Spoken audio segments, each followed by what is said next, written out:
নমস্কার বন্ধুরা, কুসরুস কিচেনের আরেকটি পর্বে আপনাদের সকলকে জানাই স্বাগত।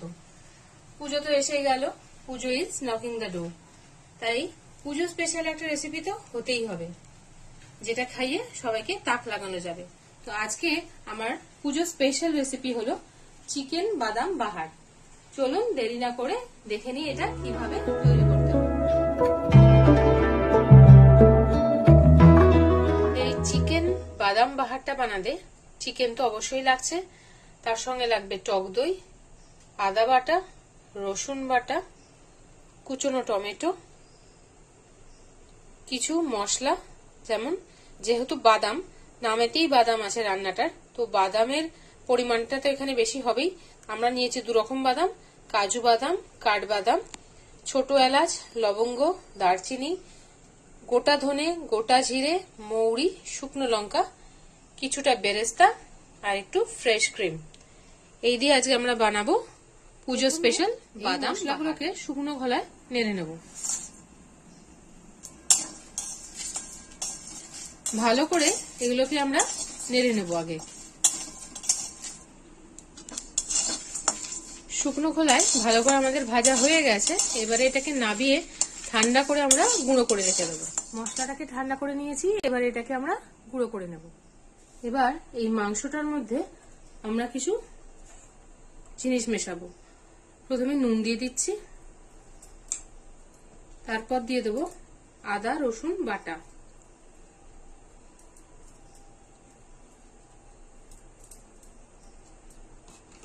রসুন বাটা,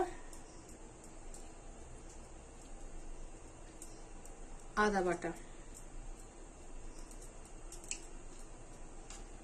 আর যে মশলাটা গুঁড়ো করে রেখেছিলাম সেটাকে এবার আমরা এতে দিয়ে দেবো।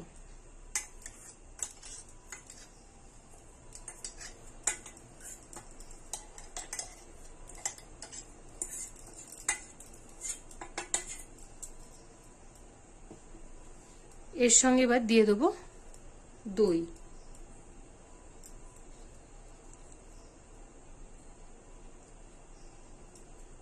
এটাকে এবার সব মশলাগুলো ভালো করে মিশিয়ে নিয়েছি।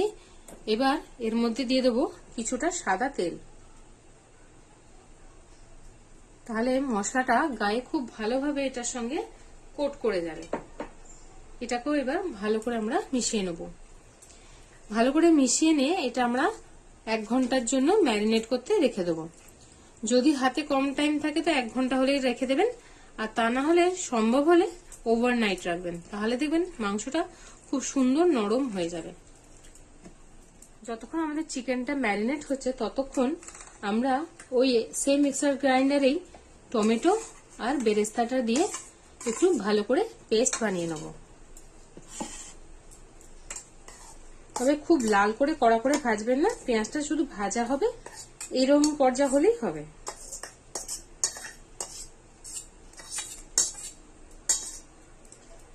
এবার এটাকে আমরা ভালো করে পেস্ট করে নেব।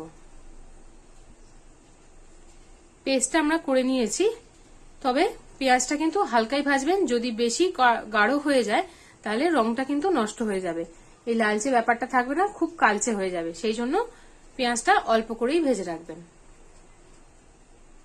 আমি কড়াইতে সাদা তেল নিয়ে নিয়েছি, এই তেলেই আমি বেরেস্তা করেছিলাম, সেই জন্য এই তেলের মধ্যেই আমি এবারে ম্যারিনেট করা যে চিকেনটা ছিল সেটা দিয়ে দেবো।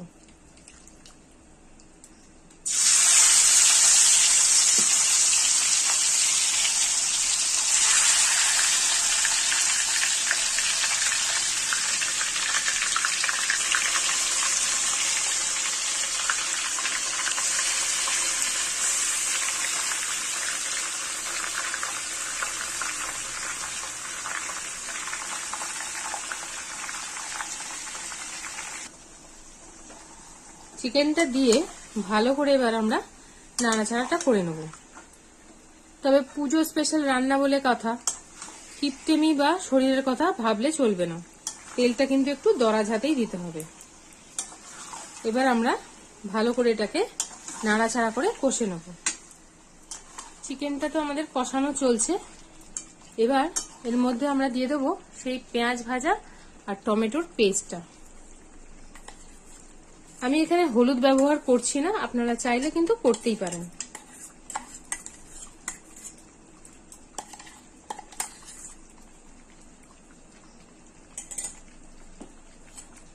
এবার এটা দেওয়ার পর এটাকেও ভালো করে কষিয়ে নিতে হবে।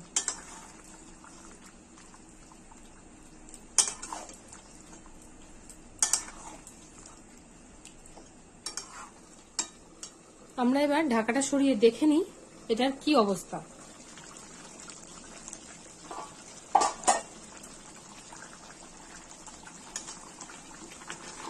এটাতে কিন্তু অনেক জল বেরিয়েছে, আমি কিন্তু একটুও জল দিইনি। দই পেঁয়াজ এসব থেকে যে জল বেরোনো, মাংসের নিজস্ব জল, এটাই বেরিয়েছে। তো এটাকে আরো ভালো করে আমরা নাড়াচাড়া করে নেব। তবে টমেটোটা আমরা কাঁচা দিয়েছিলাম তো সেই জন্য টমেটোটা একটু প্রথম দিকেই দিয়ে দেবেন, যাতে এটা এর সঙ্গে কষা হয়ে যায় এবং টমেটোর যে কাঁচা গন্ধটা সেটাও যেন চলে যায়।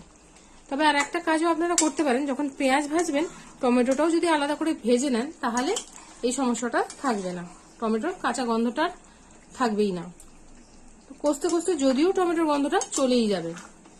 ঠিক আছে, এইভাবে আমরা আরো কিছুক্ষণ কষাবো, এর তেল যতক্ষণ না ছেড়ে আসছে এবং জলটা শুকিয়ে যাচ্ছে। জলটা আস্তে আস্তে অনেকটাই কমে গেছে, আর দেখছেন অল্প অল্প তেলও ছাড়তে শুরু করেছে। এই সময় আমরা কয়েকটা চেরা কাঁচা লঙ্কা এর মধ্যে অ্যাড করে দেবো। এটা দেওয়ার পর দু একবার নেড়ে নেব।